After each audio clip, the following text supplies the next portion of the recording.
Hello student, good morning, सुप्रभात। आज संस्कृत की वीडियो में आपका स्वागत है और आज हम संस्कृत में पढ़ेंगे संस्कृत व्याकरण और हमारा टॉपिक होगा अकारांत पुल्लिंग शब्द। अकारांत, सबसे पहले बेटा आप जान लीजिए अकारांत शब्द कौन से शब्द होते हैं। जिन शब्दों के पीछे आ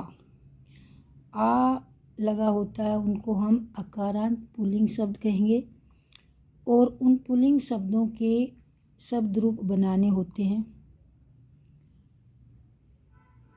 छठी क्लास में आते आते आपकी संस्कृत का एक सब्जेक्ट बढ़ जाता है, एक विषय बढ़ जाता है और वहाँ पर जब आप संस्कृत पढ़ते हैं तो वहाँ पर कुछ इस तरह के रूप आपको याद करने होते हैं।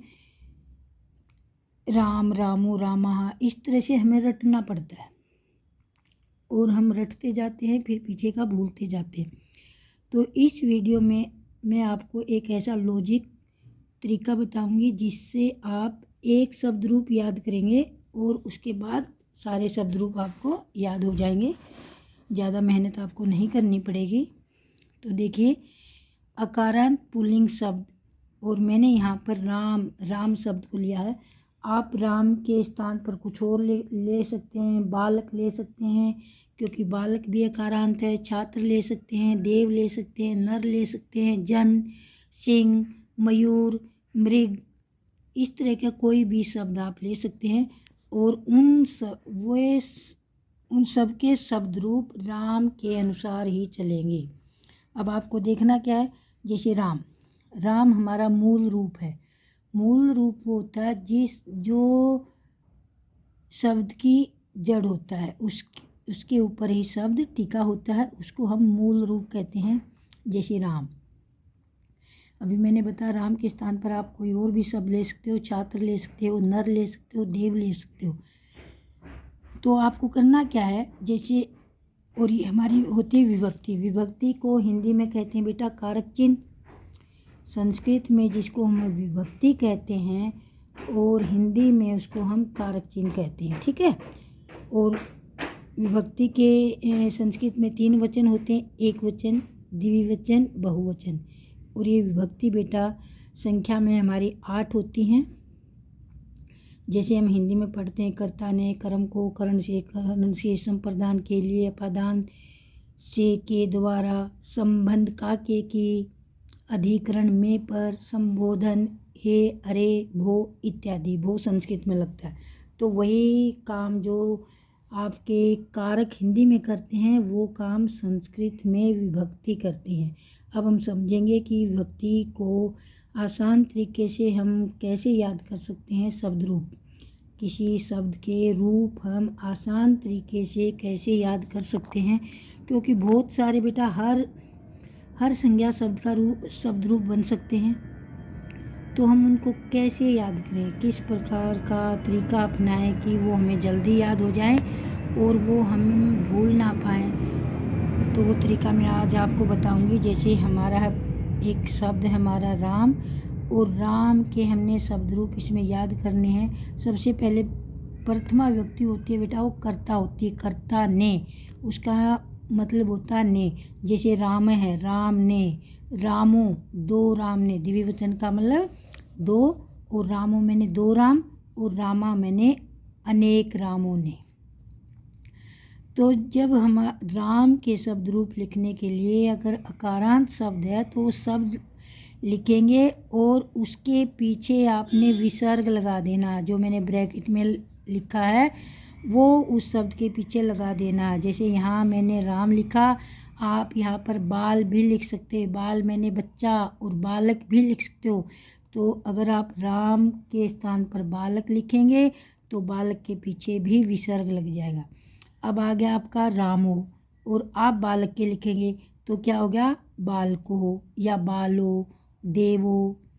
और फिर बहुवचन में कैसे लिखेंगे, रामा, और आप लिखोगे बालका। तो आपने क्या याद किया, प्रथमा विभक्ति के लिए विसर्ग ओ आ, एक वचन में लगेगा विसर्ग, द्विवचन में लगेगा ओ की मात्रा, और बहुवचन में लगेगा आ और विसर्ग। तो हमने पढ़ा जैसे राम, रामो, रामः, अब आप देव के पढ़ें, देवः देवो देवः। अब नर के पढ़ो, नरः नरो नरः। बालक के पढ़िए, बालकः बालको बालकः। और भी बहुत सारे शब्द रूप आप बना सकते हो जो अकारांत शब्द होते हैं। अब आ गया हमारा द्वितीय विभक्ति। कर्ता ने कर्म को, द्वितीय विभक्ति का कारक चिन्ह होता है को। और जब हमने राम को द्वितीय विभक्ति एक वचन में लिखना है तो राम के साथ हमने मैं जोड़ देना है। रामम, देवम, छात्रम, बालकम, मयूरम, जनम, जन मैंने आदमी होता है, तो रामम, रामो, रामान। एक वचन में मैं जोड़ेंगे मूल रूप के साथ। मूल रूप हमारा राम है, रामम, रामो। द्विवचन में ओ की मात्रा, प्रथम विभक्ति और द्वितीय विभक्ति में सेम रहता है द्विवचन। और बहुवचन में आन, रामान। बालक के पढ़ो, बालकम, बालको, बालकान। देव के पढ़ेंगे, देवम, देवो, देवान। नर के पढ़ेंगे, नरम, नरो, नरान। अब आ गया बेटा हमारा तृतीया विभक्ति। तृतीया विभक्ति का कारक चिन्ह होता, कर्ता ने कर्म को करण से। करण हमारा हिंदी में होता है और संस्कृत में इसको तृतीया विभक्ति कहेंगे। तो तृतीया विभक्ति में बेटा एन और एन। अगर संस्कृत में बेटा रे, क्ष, श और त्र ये शब्द आते हैं तो हमारा एन न के स्थान पर अणय हो जाता है। न के स्थान पर क्या होता है? अणय। जैसे यहाँ पर रे आया है तो रामेण रामेण, हमने अणय का प्रयोग करा। अगर यहाँ पर बाल होता तो हम लिखते बालेन, न लगाते। अगर बालक होता बालकेन। तो अणय, न के स्थान पर अणय कब लगाएंगे? जब रे, क्ष और षटकोण वाला से आ जाए तो हम न के स्थान पर अणय का प्रयोग करते हैं। अब हम तृतीया विभक्ति में कैसे लिखेंगे? रामेण, रामाभ्याम। राम मूल शब्द और उसके साथ जोड़ देंगे आभ्याम। और ये बहुवचन में आ जाएगा आपका रामय। जो राम है उसके साथ ऐ की मात्रा हम जोड़ देंगे। तो हम और किसी के पढ़ के देखेंगे। अब हम बालक के पढ़ें, बालकेन, बालकाभ्याम, बालके। नर के पढ़ें, नरेण। यहाँ भी नरेण आएगा, नरेण नहीं नरेण, क्योंकि नर में भी तो रे आ गया। नरेण, नराभ्याम, नरे। छात्र के पढ़ें, छात्रेण। छात्र में भी त्र आ गया, छात्रेण, छात्राभ्याम, छात्रे। अब हम पढ़ें देव के पढ़ें, देवम, देवेन, देवाभ्याम, देवे। और भी आप शब्द रूप बना सकते हैं जो अकारांत पुल्लिंग होते हैं। अब आपकी चतुर्थी विभक्ति। चतुर्थी विभक्ति को बेटा हिंदी में कहते हैं कर्ता ने कर्म को करण से संप्रदान के लिए।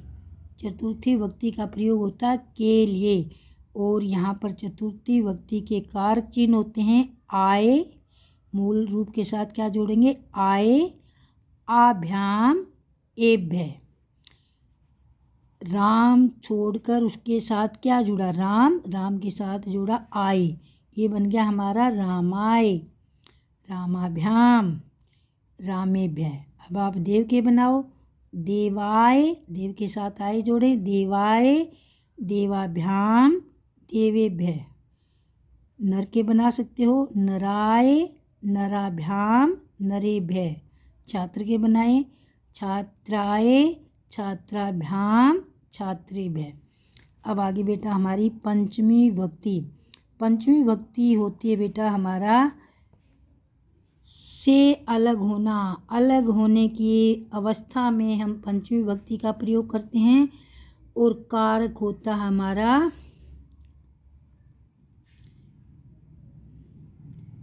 कर्ता ने कर्म को करण से संप्रदान के लिए। और पंचमी विभक्ति का कारक चिन्ह होता है बेटा हिंदी में अपादान। और अपादान का मतलब होता है बेटा अलग होना। अलग होने की अवस्था में हम पंचमी विभक्ति का प्रयोग करते हैं। और हिंदी में कारक होता है हमारा अपादान। और पंचमी विभक्ति में हम अकारांत पुल्लिंग शब्दों के रूप कैसे बनाएंगे?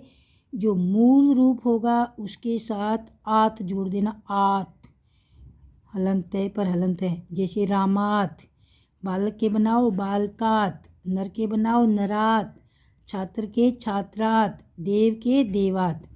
और हमारी तृतीया, चतुर्थी और पंचमी द्विवचन सेम रहता है। यहाँ आपका वही आ जाएगा, बालकाभ्याम, नराभ्याम, छात्राभ्याम। और चतुर्थी और पंचमी विभक्ति में बहुवचन सेम होगा, ये लग जाएगा आपका एभ्य। अब बेटा आपका षष्ठी विभक्ति। षष्ठी विभक्ति का प्रयोग जो होता है का, के, की, यानी कि संबंध कारक को दिखाता है। ये संबंध का, के, की। जैसे रामस्य, राम का, रामयो, दो राम का, रामानाम, अनेक रामों का, के, की।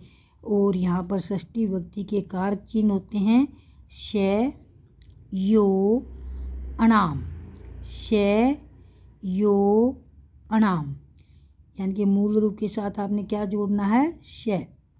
ये द्विवचन में जोड़ना है यो, और यहाँ जोड़ना है अणाम। ये आ गया जैसे बालक श, बालक यो, बालका नाम। रे तो इसलिए, अणे तो इसलिए लगा ना, रे आने के कारण अणे लगा, परंतु बालक में बालका नाम, नाम हो जाएगा। देवा नाम, और छात्र में छात्रा नाम। रे, अक्षय और से आने पर न के स्थान पर अणे लगाया जाता है संस्कृत में। अब बेटा हमारा सातवीं विभक्ति, सप्तमी विभक्ति है हमारी, जिसको हम अधिकरण कारक बोलते हैं, अधिकरण कारक। और उसका हिंदी में मीनिंग होता में, पर, किसी चीज़ के अंदर या ऊपर। तो ये हो गया आपका रामे, रामयो, रामेशु। और यहाँ पर कारक चिन्ह है आपका ए, द्विवचन में यो रहेगा। षष्ठी और सप्तमी सेम होती है द्विवचन में, और बहुवचन में हो जाएगा आपका रामेशु। तो बेटा ये व्यक्ति चिन्ह आपको याद करने हैं। जैसे प्रथमा व्यक्ति में क्या याद करोगे? विसर्ग औ, आहा। द्वितीय में करेंगे मैं, औ, आन। तृतीया में करेंगे एन, आभ्याम, अय। चतुर्थी में याद करेंगे आए, आभ्याम, एभ्य। पंचमी में आत, आभ्याम, एभ्य। और षष्ठी विभक्ति के कारक चिन्ह हमारे शे, यो, अणाम। और सप्तमी विभक्ति के होते हैं बेटा ए, यो, एसु, ए, यो, एसु। अगर आप 2-4 बार पढ़ लेंगे तो बेटा फिर आपको शब्द रूप याद करने की ज़रूरत नहीं रहेगी, अपने आप ही बनते चले जाएंगे। एक बार अभ्यास, शुरुआत में आपको अभ्यास की ज़रूरत है, उसके बाद। और ये शब्द रूप बेटा बहुत काम आते हैं। जैसे क्वेश्चन आता है आपका, प्रश्न निर्माण कीजिए। 7वीं क्लास से क्वेश्चन शुरू होता है, 7वीं, 8वीं, 9वीं, 10वीं में एक क्वेश्चन आता, प्रश्न निर्माण कीजिए, यानी कि उत्तर दिया हुआ होता है, आपको उसका प्रश्न बनाना होता है। तो बेटा ये रूप वहाँ पर काम आते हैं, यही काम आएंगे। आपको जो मूल रूप होगा उसके प्लेस पर आपको कै लगाना है, और बाद में मूल रूप के साथ जो विभक्ति चिन्ह लगे हैं वो उस कै के साथ आपने जोड़ना है। वो मैं आगे की वीडियो में बताऊंगी कि किस प्रकार प्रश्न निर्माण में ये शब्द रूप हमारे सहायक सिद्ध होते हैं, कैसे हमारी ये हेल्प करते हैं। तो बेटा इस वीडियो को देखकर आप दूसरे शब्दों के भी रूप बनाइए। जैसे बालक के बना सकते हो, देव के बना सकते हो, छात्र के बना सकते हो, नर के बना सकते हो, जन, इन शब्दों के रूप बनाइए। इसको देख देख कर और अभ्यास कीजिए। और बेटा जो आपकी अष्टमी विभक्ति जो होती है उसको बोलते हैं हम संबोधन। क्या बोलते हैं? संबोधन। तो उसमें क्या होता है, प्रथम विभक्ति के आगे हे लगा देते हैं। हे राम है, हे राम हो, हे रामा। अष्टमी विभक्ति यानी कि संबोधन जो होती है वो हमारी इस प्रकार से लिखी जाती है। तो बेटा इस वीडियो को देखकर और दूसरे अकारांत शब्दों को लिखने का अभ्यास कीजिए।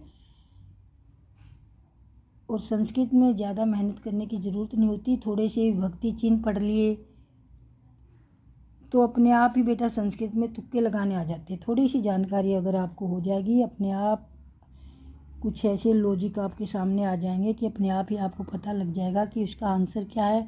और संस्कृत का पेपर जो होता है ना बेटा, उसके सारे आंसर क्वेश्चन के अंदर ही होते हैं। क्वेश्चन पेपर के अंदर ही सभी प्रश्नों के उत्तर होते हैं। हमने बाहर से कुछ भी नहीं लिखना होता, बस ज़रूरत है थोड़ा सा इसकी बेसिक व्याकरण समझने की। और बेसिक व्याकरण आपको समझ आ जाएगी तो आप बहुत अच्छी तरह से संस्कृत के पेपर को कर पाएंगे। क्योंकि बच्चे संस्कृत को ज़्यादा पढ़ते नहीं हैं, पेपर वाले दिन उठाते हैं।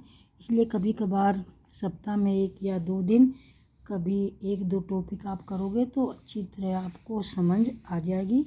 और इस तरह की वीडियो देखने के लिए हमारे चैनल को सब्सक्राइब करना।